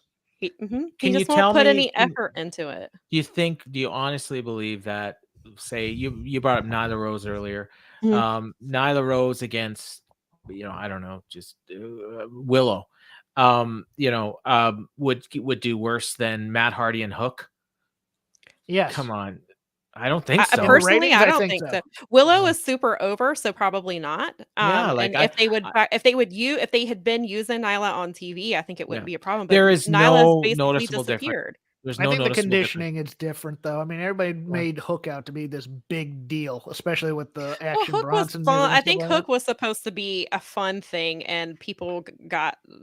I mean, Hook was fun. I thought it was enjoyable. I still enjoy Hook. It just, Tony. Well, this goes back to the Tony will see things and then he pulls it back. Like he did it with Wardlow. He's done it with Powerhouse. Now he's doing it with Hook. He does it with the women every week. Just he hooks them up and then he has no idea how to pull the trigger after. I'm in Vegas on Friday. I'm not watching Stardom. I will watch Stardom because I am not in Vegas on Friday. There you go. I need to. I wish I need #not in Vegas, but I'll be watching Rampage. Yeah. Maybe I'll be as big as Friday. I don't know. No, actually, just kidding. I will not be here. I'll be at a local indie show. I forgot. We got our promo we referenced earlier with the name that Jeff said we can't use anymore. Keith Lee and Dustin Rhodes. Sam, what do you think? Like, Dustin was great. Keith Lee needs to shut up. Wow, I won't go that far, but I really wish he would stop whatever character he thinks he's playing and just cut a promo. Yeah. I like them both. I'm a fan of both of them. I'm glad to see Keith Lee back. Yes. I don't think he's horrible at promos, but I mean, he's not. I think Dustin is better at them. It just kind of seems like they were just like, "Hey, can you come here for a minute? We need a quick promo to build your match for Rampage." Okay, great, that works. Moves on to the next thing that we're doing. I'll tell you my thing, because we brought this up with Mike when he was on there. I think my problem with Keith Lee is this professorial character he's playing doesn't feel terribly genuine to me. And so it feels like it's put upon a bit, and you're just like, dude, you can I know that somebody laughed once when you used a big word in a promo, so you don't have to do it anymore because you're not in WWE. I want to see him angry. And it also, the other thing is his types of promos right now are emotionally disconnected. That's my issue. Is he's doing all these to be clever when I really want to see him be real. That's what I want to see. But I think some of it is real. Like, I think Keith is an intelligent person, because even Mia has said, but I mean, that's not what I'm saying. I'm not saying that you think he's, that he's that part, but like even Mia was like, this is how he like she has said, this is how he talks. So when people were doing the Keith, when they were doing the Twitter thing was going around where Keith Lee is like this, and it was like all these like, Keith Lee is the guy that does whatever it was, and but it was something. It was talking about him using the word indubitably, and she was like, oh, he uses that all the time. Like, she was like, this is how he talks. So I guess it is in a sense authentic, but because of the character he's portraying, maybe it doesn't quite work. I mean, it worked with Swerve just because it was just like the dichotomy of them. But now that he's by himself, I guess maybe it's kind of not working as well. I agree. I don't know. We talked more than they did, so I just hate Naturally Limitless. Is gotta go. That's a terrible name. So we got the Casino Battle Royal next. We talked about this earlier. The Dark Order got an entrance. We were unaware of the rules of the tag team version of the Casino Battle Royal. I thought they came in like 3 or 4 teams at a time or something. I did too. I thought it was just like the regular one, but nope. All it is it's Royal Rumble. It's a tag team Royal Rumble. But now I think they've also added the random time increments. They did. Some of them were coming, because they were coming in like some would come in really fast, and then sometimes quick and slow. After the set pieces, there had to have been like 6 or 7 minutes before Danhausen and And then I thought the next team came out like 30 seconds later. Yeah, whereas before it was just 90-second intervals all the time. Yeah, it was really weird. I don't know if their timing just got away from them, but and there's no Joker, because we were picking who's going to be the Joker in this. I didn't even think about a Joker in this situation. And then 2.0, I think they must come in during a commercial or something. Yes, they did. Okay. Yeah. And then Angelo was like under the ring at some point. Matt Menard got eliminated, and I didn't even know he was in the match. I didn't. Yeah, because I saw Angelo, because they were like, Angelo was under the ring, and I was like, what? Well, I did know that. I remember him going under the ring, but my whole thing with this was the fact that just the winners. All the teams you had. Okay, I wrote them down. We had Wheeler and Yuta, or Wheeler and Claudio. We had the Dark Order. We had LFI, Lucha Bros, Top Flight, 2.0. Aussie Open, Kingdom, and that was the only new team this week, was the Kingdom. Well, besides Orange and Danhausen. So really, so the rest of the teams were all in last week as well. Yes. Yes, wow. The Kingdom was the only new team, and then it was supposed to be best friends. 2.0 wasn't it last week? Oh yeah, okay, so no, they were. I'm almost positive they were. Were they? They were on the outside the whole time, and then they finally got in the ring, and they got thrown away right away. Right. They should just call this a second chance battle royal.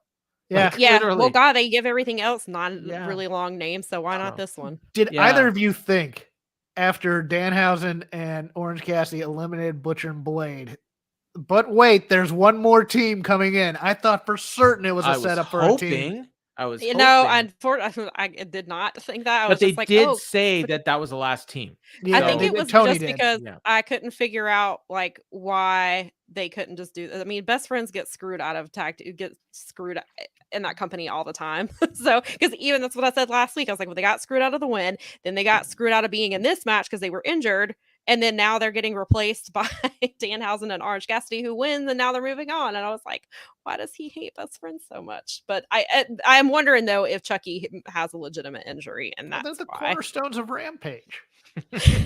Yeah. Best friends deserve better, whatever. That's just how I feel about that. But yeah, I don't know what the hell they're doing with this tag team match. I don't know. Yeah, so Orange and Danhausen were the second last team in, and I think they may have lasted, they were in there for like 3 minutes, but Yeah. there must have been some sort of late change because they're usually not going to have like Orange Cassidy wrestle twice on the same show. Well, and it was also interesting because like my sister was talking about how they put up the graphic and it appeared like, because usually they put up generic people, but one of them looked like they had long hair. And so she thought it was going to be Roosh and Vance. And then I was like, or it could be Alex Reynolds because it did look like the person had long hair. And then they both were like out pretty right early away, on. yeah. And then I was like, okay. And she was like, well, and then we were like, well, maybe it was Butcher before he cut his hair. Maybe that's what it was. And then it ended up being, yeah. So I don't know what their plan was, but it doesn't seem like Orange Cassidy and Danhausen were the plan. Claudio and Yuta are full on heels now, right? I guess. Yeah. And Moxley kind of because they're talking about the change of attitude. Yeah. Yeah. And Moxley is kind of a heel, and I've given up on whether or not Danielson is. Yeah, I was like, I guess they're still mad at Danielson, even though they sort of said they forgave him, but then he's just like doesn't. And I don't think he's in the Blackpool Combat Club anymore, but I've given up asking. Long-term storytelling. So we got what I thought was going to be the Excalibur's rundown, but they showed the Revolution graphic and all he talked about was MJF and Danielson, and then we got a video package and we heard from JR. Countdown. Yeah, it's like the count. I was like, "What is this? This was like the countdown video." 5 minutes to kill, I guess. JR, Excalibur, Danielson, Renee, Taz, Tony Schiavone, Dean Malenko made an appearance, and yeah, this was 3 or 4 minutes, and then they, we never see this on Dynamite, so I mean it's kind of refreshing to see it, but just kind of surprising, and then like. I always watch on a delay, so I'm like fast forwarding, and then like I caught up, and it was like 5 minutes left in the show, and I'm like, what? Like, what's the main event? That was the main event that we just saw, and then they said, oh, Danielson and is going to come out, and they've been advertising we're going to hear from Danielson and MJF all night. We didn't hear from MJF, but Danielson came out, and yeah, 4 minutes left in the show, and Danielson comes out. He high fives Renee like football players don't high five as hard as these two did. They were feeling it. They're gonna start talking about tout. Yeah, and Renee, there's probably nothing to this, but she was wearing the same colors as Wheeler and Claudio were. Just interesting. Yeah, probably. I didn't put that together. Yeah. Very interesting. So she said in a social media post in 2014, so she's playing MJF here. MJF referenced you and said he was leaving college to pursue his dream. What do you think about that? And that was a good question, actually. And he says, 7 years ago, I was forced to retire. 2 years later, I came back. If you fight for your dreams will fight for you. And then he says that line, and then MJF's music hits, and he's about to start talking. And then Danielson's like, shut up. I've been listening to you for weeks and weeks. He says, and you've told me all the reasons you hate me. And, and he goes over them all. And he says, you think you deserve all those things. You've done nothing to earn them. You've done nothing to fight for them. You've taken every shortcut there is to get there. You didn't fight for that title. You took your shortcut. He says, the one thing you deserve is your fiance leaving you. And ooh, from the crowd. And then he's like, but then this is where I loved it. He said, shoulders to mats and banging rats. That's not the kind of girl I'd want my daughter to marry. Okay, Sam, you're shaking your head. But I loved it because everyone was asking that question.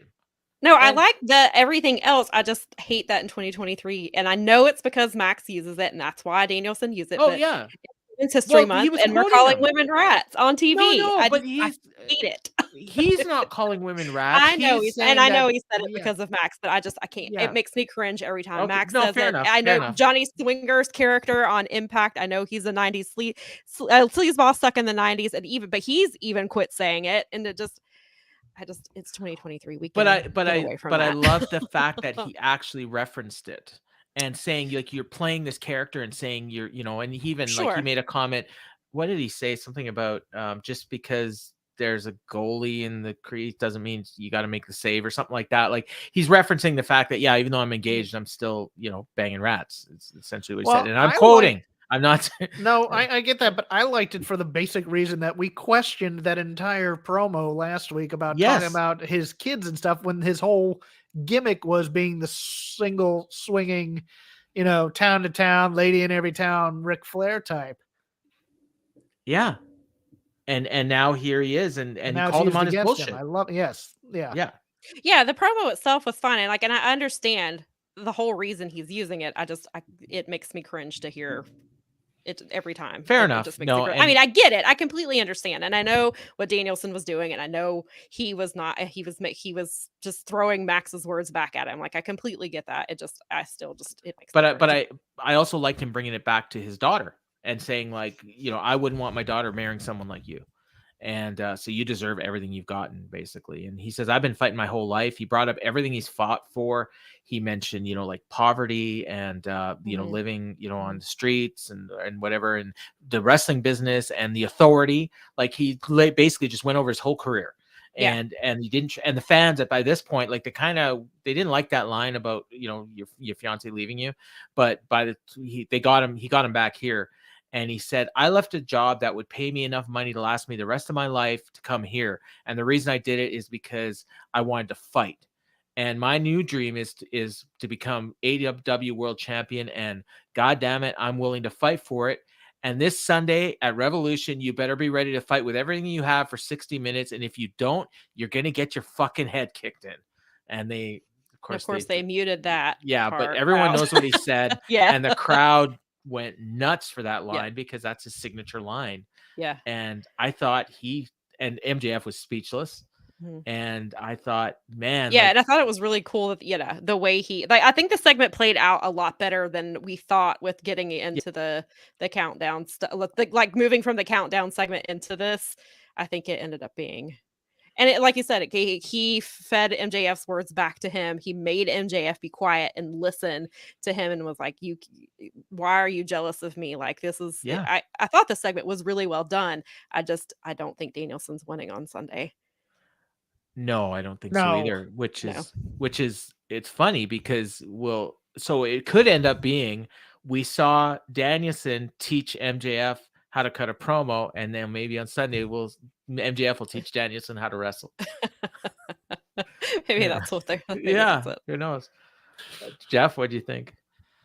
Yeah, I liked Shocked Max a lot. Mm-hmm. I did. I thought just because part of selling is also selling the promo that's being said to you, as opposed to being disaffected by it. I like again the theatrical parts of wrestling. I love, and you can always tell when somebody's making the other guy look like $1 million, and I thought that helped immensely. Intense Bryan Danielson is fantastic. I actually liked the effect of bleeping out whatever the heck he said. Yeah, I know a lot of people were like, "Well, you can say this on TV, but you can't say." I know exactly what he said. I think censorship helps some things at times, and I think it helped here quite a bit. I mean, I guess it does help, but it's also because it's the line and he hasn't said it in a while. So I think being able to hear, because of the passion that he put behind it, it would have been nice. But then I saw the clip from Fight because somebody clipped it because Fight didn't censor it. And so I saw it. And so, but yeah, I think it does kind of, I can see that it works there too. Well, you can't, and also baby faces should not use such salty language on TV. I mean, he used GD and I was like, oh, it's after 10 p.m. He can say those Well, words. yeah, that's the one that always gets me, because to me, like the way I was brought up, that's actually worse. Yeah, same here. That's how I was brought up too. Yeah. Yeah. So, and bullshit is just bullshit. Like, so yeah, like I thought, like again, like I wasn't Actually, what would have been funny if he had just done like a 30-second just nonstop diatribe of profanity and it's just beeping the entire time. And by the time it comes off, that crowd is just in a frenzy. And it's like a MJF's Moxley face. promo. Can you imagine MJF's face like hearing all of Yes. that? Like I brought Danielson to this Actually, point. that would have been what I would have wanted because I want MJF to be scared to death of this match. So It's a Family Guy skit now. Yeah, I think he I think he is scared. I mean, I think that's kind of the whole premise is that he is scared. And he's just not letting it show. But I think tonight he kind of was like he's taking Danielson seriously. Like I think it's gonna be harder for him than he lets on. I guess is where they're what they're. Yeah. I mean, I don't know. I think MJF wins unless they go into a draw, which I guess they could do a 60-minute time limit draw. I mean, regardless, I think MJF retains the title. Probably cheat. Probably because this is what he does. Because he's got his ring back, and then or Danielson's gonna say something about how nobody loves him because his fiance left him or whatever, and he's gonna punch him with his ring. I think the story is gonna be basic, like Tony's gonna like have strange new respect for his wrestling ability, and then all of a sudden MJF's gonna do the dick punch, and then or something like that. Or you mean Danielson? No, I think MJF is like, oh man, it's been like, you know what, guys, MJF, we don't give him enough credit for his technical wrestling ability. I get you. Okay, and then all of a sudden, that son of a bitch. Sorry, did it again. I didn't see either that or I you know what, I like the old trope in an Iron Man match of the heel just getting disqualified a couple of times to beat the hell out of the baby face. Yeah. Or you know what, bald FTR guy could have been faking everyone out, and maybe he's going to come back. And no, we say this Pinnacle reunion every fucking paper, but they actually brought it up this week. I don't like cussing on the show, but yeah, they brought it up. They brought it up on Twitter. Like, did they? Yeah, it was I aggregated. saw he tweeted something and said, "Do you miss me?" And I wanted to say no, but I didn't want to start shit, so I didn't. I love me some Dax, but he loves working the net, so I'm not going to even. We have more people watching right now, and we're at the end of the show, which kind of sucks. But I thought like I wasn't a huge if I wasn't doing a podcast and covering this show, I think I would have enjoyed it a lot more. And I mean, that's most weeks, but especially this week, because when you're kind of critiquing individual segments and everything. But I thought that there were 3 key segments on the show to sell the pay-per-view. And that was the Moxley promo, the Hangman promo, and the Danielson promo. And they all hit. And then the other thing was that car crash ladder match. And that was everything that everyone thought it was going to be. So I just don't understand the placement putting the tag team battle royale. I mean, I guess you do it. I guess you do it right. I mean, you don't really call it the main event of the thing because you do the main event promo for the main event. But at the same time, you're just like, I would have done that. I would have done that hour 1, and I would have done the ladder match hour 2. Yeah, so Dax was teasing. I'm not surprised. Yeah, Dax is. So yeah, I mean, so I bet you it's going to come out, and you know what? If you or I are on the call with Tony tomorrow, and I don't think either of those things are going to happen, we should ask him: did something happen in that? Like, was there something else planned, and you had to pivot? Yeah, I could. Yeah, that might be. I have a question in mind for him, but yeah, that is a really good question actually, though. And I don't know if I'm still in timeout. I guess I'll find out tomorrow. I'll bet you that, but I bet you it's going to come out that is what happened. Yeah. Where's Jade Cargill on this card? Click. Sam no longer ask questions. Yeah, I mean, it is about women's wrestling, but so I don't. Tony, are you a sexist or misogynist? Which one? I'll hang up and Women's listen. History Month. Why are you screwing? Why are you getting Maria kicked in the head? We now go to Louis Dangler. Oh yeah, we didn't mention that, did we? Maria got kicked in the by head Aussie Open. And got knocked off the ramp. I was like, "This is Women's History Month. What is wrong with you?" She probably wanted it. She probably. I don't mean it the way it came out. No, I know. Yeah, I know what you meant. She was asking for it. That fee. Yeah, I do have. That came out like Vince, Paul. I know. That's some good shit. I hope Maria. All right, with that, dude.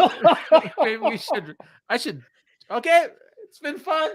Maria getting super kicked made me so happy. So we did have more guests lined up, but I was happy that you were able to spend so much time with us, Hey, Sam. thanks for letting me I don't hang know what out. happened to Kevin and Jeremy. Like they said they were coming. Yeah, I was just gonna come and say happy anniversary and we come had hang out for a minute. And we had a really big guest that like literally as the show was starting, send it here, and I sent it there, and he hasn't clicked, but he's older than me, and maybe he figure out. Didn't Let's you say just hope something didn't happen to somebody in terms of health. I said 12. He's gonna come. Oh, you did say 12. That's right. Yeah, not 12:30. yeah, So I don't know. Yeah, unless maybe he got the time zones wrong, and he's gonna come on in like 2 hours. Something happened to superstar Billy Graham. Maybe. Yeah. I mean, he's in bad health. So yeah, it was. I mean, it was supposed to be. It was supposed to be Dave, but so, anyways, I see the people are dropping off now because they know we're wrapping up. So, Sam, where can we find the Power Bombshells? You can find us right here. Well, I was gonna say right here on YouTube, but I know this is also going to be on Patreon. But you can find us on YouTube every Sunday at 1:00. Mel and I will actually be doing our Revolution pre-show at 1:00 on Sunday. Oh. So Jeff was asking if there's going to be a pre-show. So we're gonna do that. Feel free to hop on if you'd like. You're more than welcome to. But yeah, so you can find us there. You can find us on Twitter and Instagram at Power Bombshells. And yeah, so that's where you can find us. Awesome. And usually Daza and Brad and others will join you. So it's always good conversation on the Power Bombshells YouTube chat. Jeff, where can we hear more of you? You can follow me on Twitter at CrapGame13. That's at Don Rickles' character from Kelly's Heroes, the number 13. I do a show called Shake Them Ropes on the Voices of Wrestling Podcasting Network this week. Chris Novembrino and I will preview Revolution in addition to any other things. Something's going to drop tomorrow in WWE land. We'll probably talk about somewhere there. And I will, again, defend the fact that Vince is not backing creative. But you can hear that on all your different podcasting networks.